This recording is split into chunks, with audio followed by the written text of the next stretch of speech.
Fala pessoal, tudo bem com vocês? Estamos aqui mais uma vez, para a nossa disciplina de princípios de fenômeno de transportes, tá? Na última aula a gente estava discutindo então perda de carga, o que é perda de carga distribuída, o que é perda de carga localizada, tá?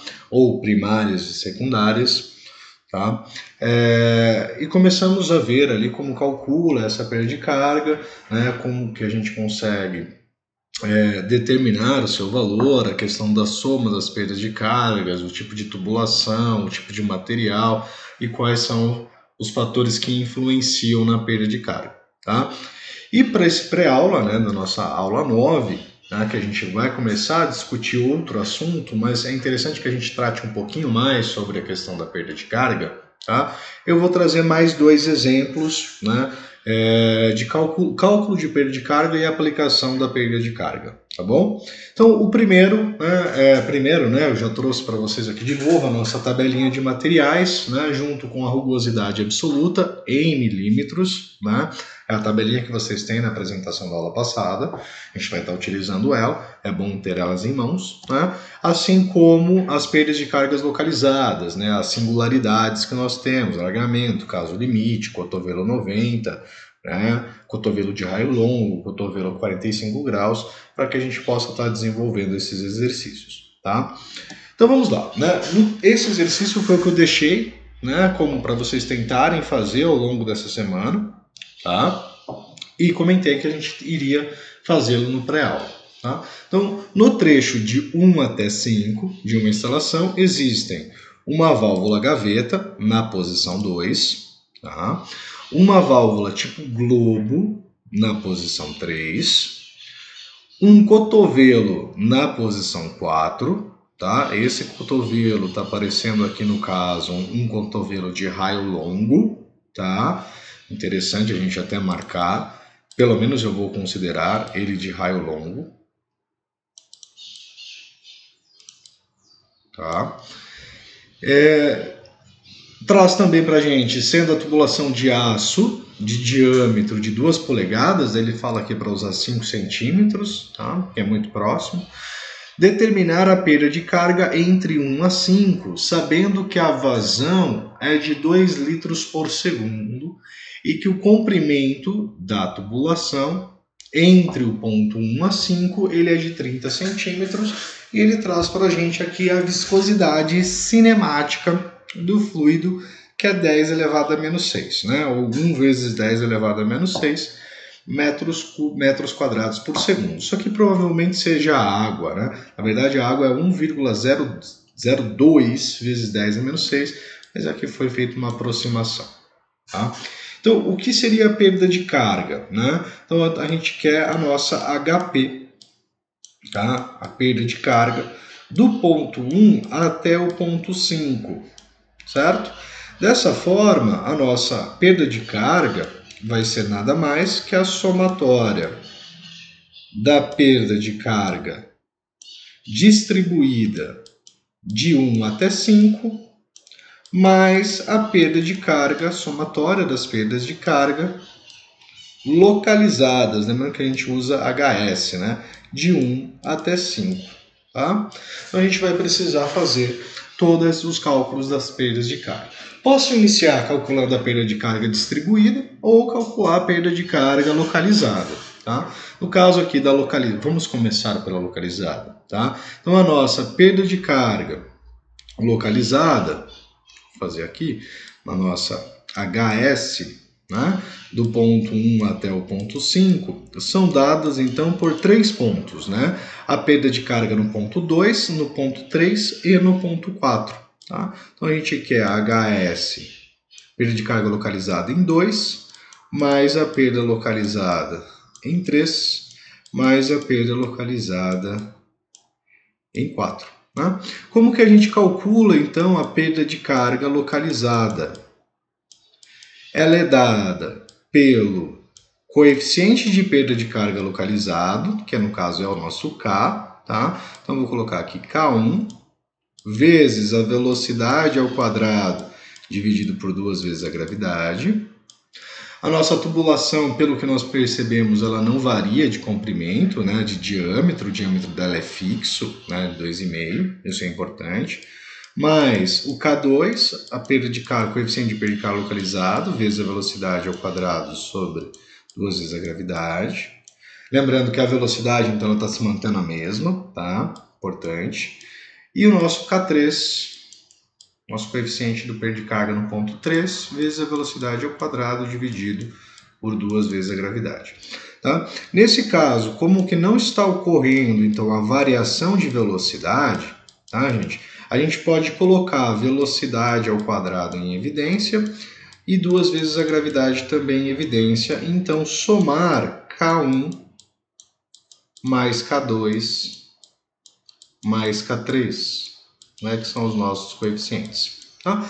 Esses coeficientes a gente vai achar pela tabela. Tá? Agora, a gente precisa da velocidade do escoamento. Né?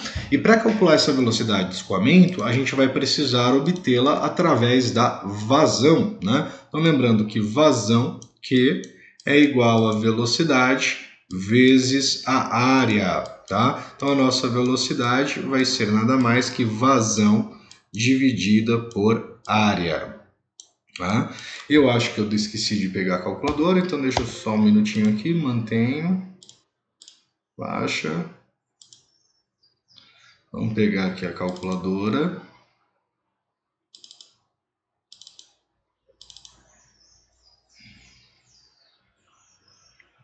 Pronto.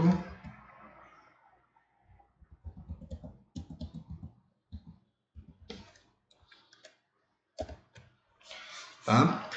A nossa vazão, ela está dada em 2 litros por segundo. Lembrando que 2 litros por segundo é 2 vezes 10 a menos 3 em metros cúbicos por segundo. Né? E a nossa área, como é uma tubulação, provavelmente é circular, então é π vezes o diâmetro ao quadrado. Tá? Nosso diâmetro, então, ele é de 5 centímetros. Né? 5 centímetros é 0,05 em metros ao quadrado dividido por 4. Então, nós vamos ter que a nossa velocidade média de escoamento vai ser igual a 2e elevado a menos 3 dividido por π vezes 0,05 ao quadrado dividido por 4.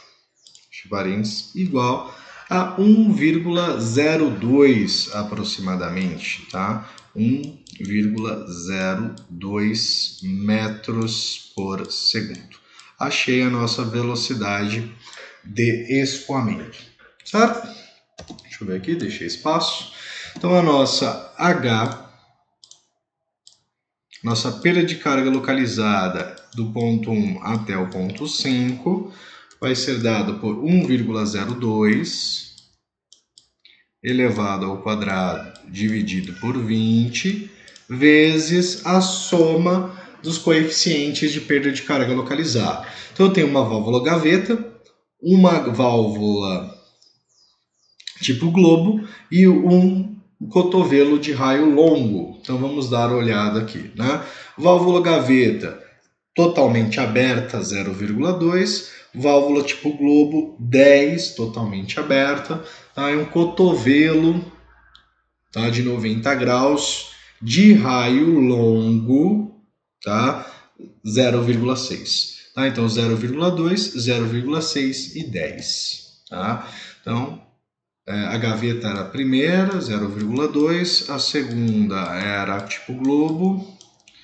E a terceira é o cotovelo de raio longo, pelo que eu consegui observar. Tá?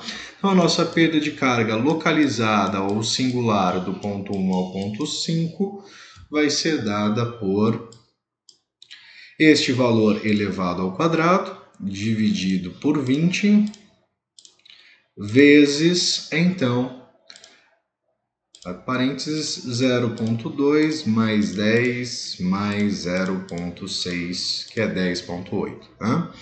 10,8, então 0,56.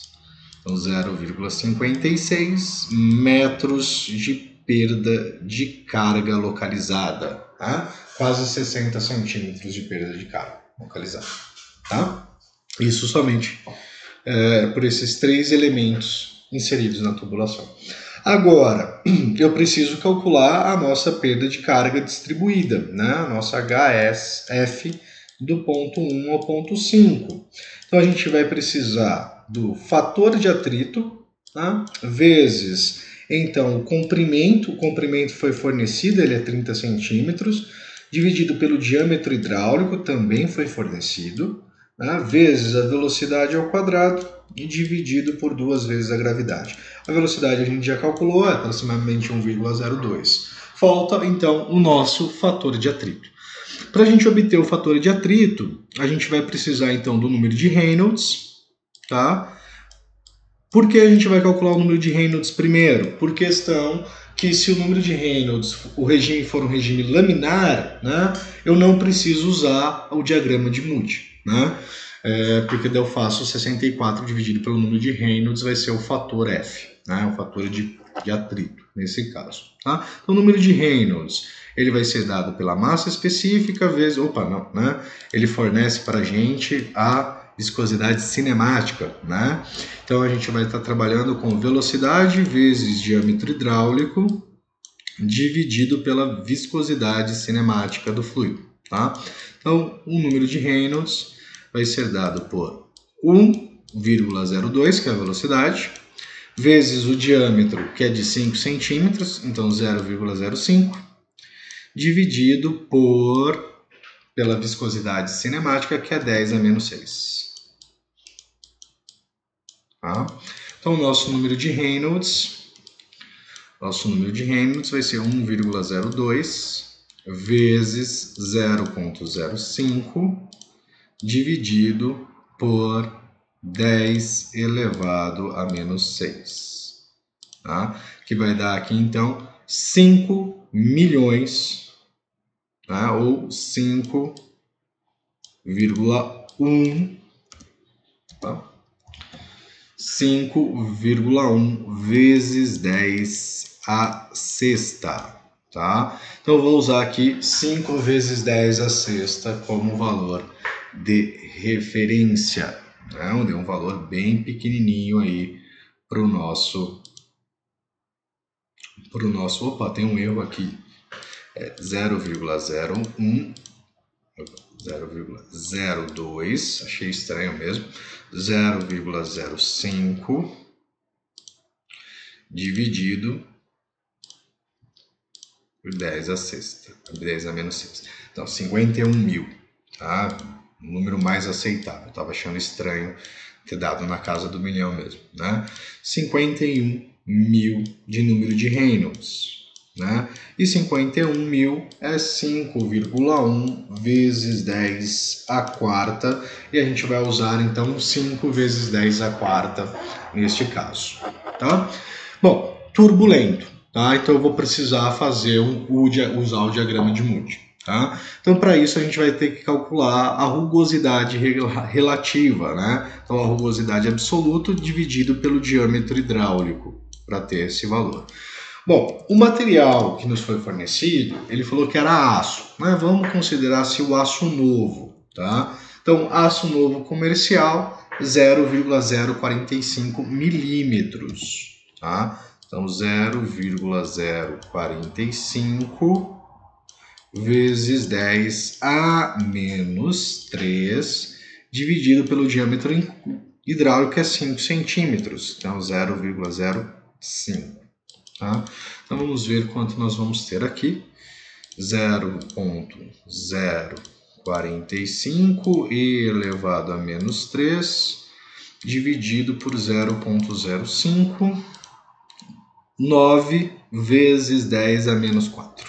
Tá? Então 9 vezes 10 a menos 4, que é então 0,0009. Tá? Então temos aqui o número de Reynolds e temos a rugosidade relativa.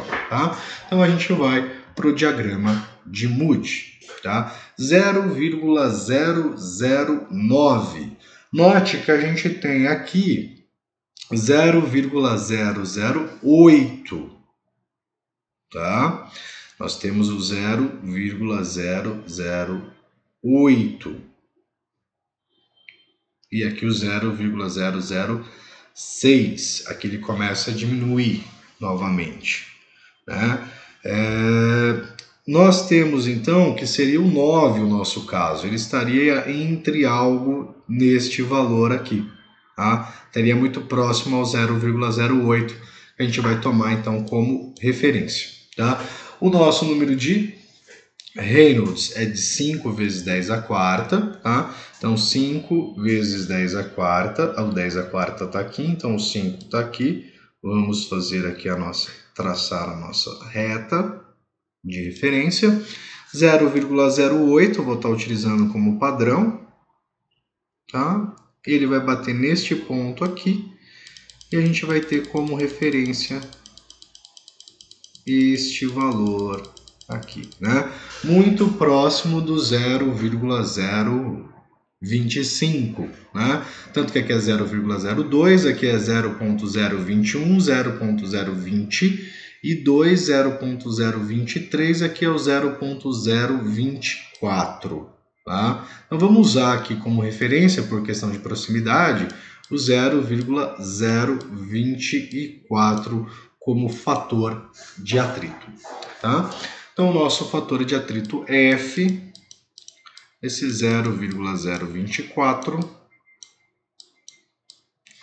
e nós teremos, então, que o nosso H, perda de carga distribuída de 1 a 5, vai ser dado por 0,024, vezes o comprimento da nossa tubulação, 30 centímetros, né? O enunciado diz que ela é 30 centímetros, então 0,3, dividido pelo diâmetro hidráulico, que é de 0,05, vezes a velocidade ao quadrado, que é 1,02 ao quadrado, dividido então por 20. Né? Então vamos calcular essa expressão. Nós teremos 0,024 vezes 0,3 vezes 1,02 ao quadrado, dividido, a parênteses, por 0,05 vezes 20, fecha parênteses, igual. Tá? Então a gente vai ter aqui uma perda de carga de 7,5 aproximadamente, 7,3 vezes 10 a menos 3 metros. Gente, isso daqui é praticamente 7 milímetros e meio, tá? O que reforça aquela nossa hipótese, né, inicial, onde que a gente fala que a perda de carga distribuída ela é sensível para tubulações longas, né, e não para tubulações curtas, né? Isso aqui em metros, ele é então 0,0075 metros. É praticamente nada de perda de carga. Tá? Então, para finalizar, qual que é a nossa perda de carga de 1 a 5? É a soma de todas as perdas de cargas. Tá? A nossa perda de carga distribuída é de 0,075, mais a nossa perda de carga localizada, que é de 0,56 aproximadamente. Tá? Então, a nossa perda de carga do ponto 1 a 2 vai ser 0,5675 metros. Praticamente, então, 0,57 metros de carga perdida nessa tubulação devido ao atrito, né, e devido aos elementos que foi colocado nessa tubulação. Tá? Gente, grande abraço, esse vídeo fica por aqui, eu volto no próximo com mais um exemplo. Fui!